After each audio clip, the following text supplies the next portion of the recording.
Check, check. What's going on, people? Make some noise for yourselves. Like you said, I know everybody's living in strange times, so shout out to Far Out, everybody that has something to do with putting this on. A much-needed resource and a much-needed, just a much-needed break from what's been going on right now, but still with the message in mind, with the movement in mind, and I appreciate that. I haven't performed in a very long time. I feel like most of the people who are gonna touch the stage probably haven't performed in a very long time. So there's community and communion in this, and I appreciate you guys being there. It's really necessary. I didn't realize how much I needed this until I didn't get it. And I was sitting at home and like, damn, performing is like part of me, and it hurts when I don't get to do it. And I back and forth a lot about being here, but I'm glad I came. I'm glad you guys came. Shout out to everybody watching on the live stream. And I'm gonna give you a warning right now. This whole performance is about to be black as fuck, so just rock with me, all right? All right, so the first two pieces I'm doing, the first one's about my little brother, and I'm gonna get straight to that one. He's amazing, man. He's one of the most unique individuals I've ever met, despite the fact that he's family. And he is, in his own way, constantly navigating what it means to be a black man in this country, what it means to be a biracial man in this country, and just what it means to be a man in this country. And I see him at it every day, and I appreciate him, and I'm proud of him for that. So this poem's for Avery. My baby brother Avery is terrified of sharks, y'all.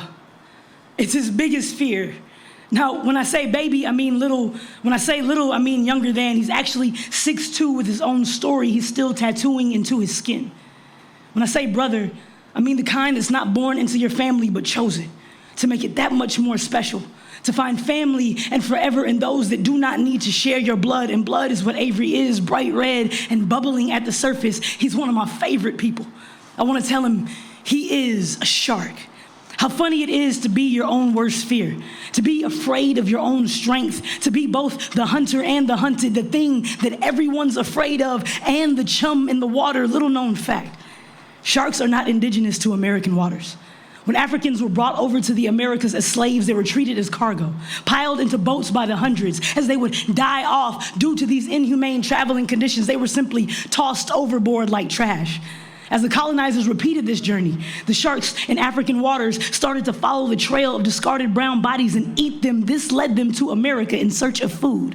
Ironic how America has always relocated peoples only to have them eaten and misplaced by circumstances out of their control. Funny how America is still feasting on black bodies by the hundreds. I want to tell my baby brother, this is the way America views the black man. He is a meal, and this country is hungry and foaming at the mouth as badly as I want to tell him that his blood red rags make him a target. It'd be no less true if he traded them in for a suit and tie. It is simply in his blood that he cannot blend in or hide behind his family or money. Though he is bred from both the colonizer and the enslaved, unfortunately, his melanin will always be sniffed out, will always leave them bloodthirsty, that even though the majority of Avery is below the surface, they merely must see the floating fin to be frightened. And even though sharks can be tamed, can be touched, and can be playful, they are still feared, still seen as monsters, still misplaced and misunderstood. I want to tell him, do not be afraid of your potential. Do not be afraid of your teeth and your bite, that though you may be drowning in these baited waters, you can breathe under them and ride the wave, that our people have always found a way to make the best of a sinking situation. Sharks have eyes on either sides of their heads. While this makes seeing what's directly in front of them or behind them difficult, it makes their vision 360, allows them to adjust their sight from 3D to single effortlessly. See how you are a shark, baby brother? How we have always been able to look beyond our past, and though our future may be blurry, we see the bigger picture better. We can always shift our vision, see troubled waters from every angle. Like sharks, we are forever hungry. Eat, baby brother, eat. Do not see yourself the way they do, baby brother. Do like Dory and just keep swimming. Sharks cannot stop swimming or they'll die. Yeah. So that poem's for my brother Avery. Shout out to him. He just came home about a week ago, so ecstatic to have him home, ecstatic to perform that poem, knowing he's home, and I appreciate you guys for listening. It's about the nicest one it's gonna be. Let's go. So growing up, I remember when the OJ trial happened, and I remember it being such a staple and such a polarizing situation that happened, specifically turning into a race situation because it was after the Rodney King verdict. And I remember being and growing up in a black household, like the OJ trial just didn't get cut off. Like if you went to school and you came back and the TV was still on. You went to work and you came back and the TV was still on. It's like it didn't get cut off. And I've always kind of been a little fascinated and obsessed by how that case went down and how we're still so enamored by that trial today and how it's still very relevant for so many reasons. So this poem is it's about that. It's amazing what white guilt can do, what it can manifest itself into. It can murder a black man or save him. Emmett Till was born in Chicago on July 25th in 1941. Orenthal James Simpson was born in California on July 9th, 1947. Both of their stories forever altered by their encounters with a pretty white girl. One savagely murdered, the other a savage murderer, only born 6 years apart. Oh, what a generational gap. Two opposite ends of an ugly spectrum. Two celebrities this country made. Two stories they love to unearth like the graves that go along with them. But if we do an autopsy on this country, it is obvious that we are seriously sick. If we dig up the dead and let them speak for themselves, they will tell you how this country is built on graves, y'all. Billions and billions of buried bones. It'll tell you how a whistle that never was buried a boy. Not a man, a boy. How the pretty girl kept her secret until her deathbed. He didn't even whistle at me. I made it all up. But all she had to do was say it, and it was so. Sad part, it's not a singular story. My 7-year-old father saw something similar growing up in the South. Meanwhile, in Southern California, a man who Emmett would have been 6 years his senior saw what happened after the sit-ins ended. After Jim Crow saw just as many graves, set so many cities on fire, policed the people and pushed them into the flames, and when America was forced to see herself, she was guilty. So guilty that a man that was guilty walked free. With all the blood on America's hands, somehow his celebrity convinced the world his hands were clean and the glove didn't fit and he wasn't black. He's OJ, but he was still black. And they reminded him the second they got the chance, and she got to live until her deathbed, and Emmett never really got to whistle at a pretty girl he liked. The juice still spent his life in prison despite no conviction. These are not coincidences. They are true. It is amazing what that type of guilt can do.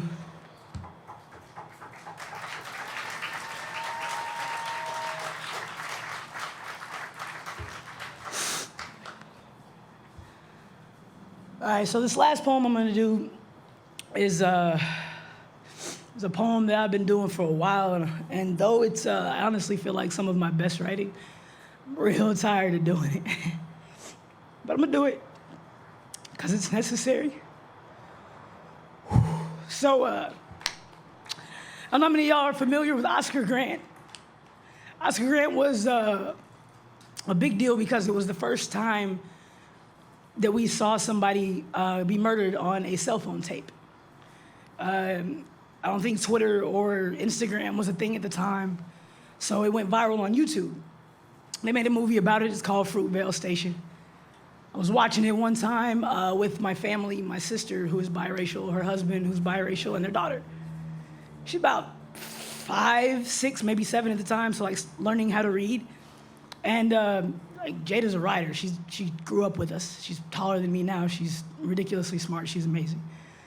So she was little at the time, learning how to read. We watched the movie. The movie's over. She doesn't flinch until she sees it says, based on a true story. She's 7. And while we're dealing with all the emotions of what we just saw and watching that movie, can't find Jada. We look up, we're like, where's Jada, where's Jada? So her dad goes and he finds her, and she's sitting in the closet. She's bawling. She's 7.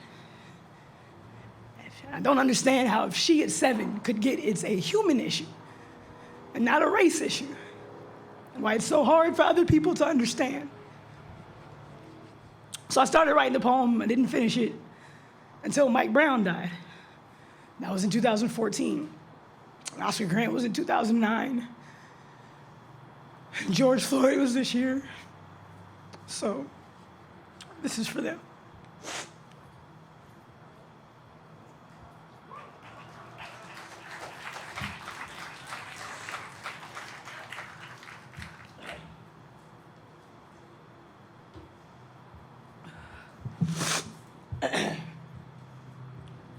As the train settled into the station, I looked up, and it was as though I had seen it in a movie. Maybe because I had seen it in a movie. Maybe because the movies made after a brown boy gets shot in the back get more attention than the shootings themselves. Maybe it's because I saw they shot him outside. They're always shooting us outside like dogs. Call it American history. Always dogs or water hoses used to wash away all that blood. Brown boys always becoming red stains. See what they reduce us to? To TV and movies, to rap lyrics and tears, to t-shirts and ash. That's all we'll ever be if we let them tell it. How are they gonna keep getting away with this? Let them tell it. Someone is always speaking for us. Speaking is what I am always doing. Language is all I have. Most days, I had no words that day. All I had were thoughts of how I have brothers and nephews. They wear hoodies and eat sweet things. We live in the southernmost tip of these blood-stained United States. They drink iced tea. It is as brown as they are, and both make me smile. I had no smile that day.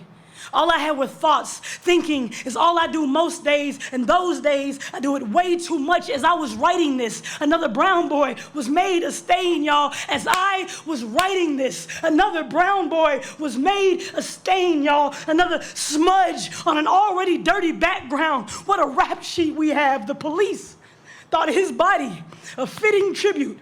Buried bullets in his chest the way his mother will him. And people wonder why I am always so angry. I am not angry. I am terrified. I too want to have sons one day.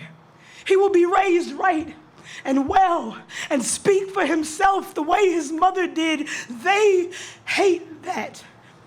And I am so scared that he too will be looked at as a story, as a sacrifice, as two in somebody's way, as a stain that somebody will make a movie about.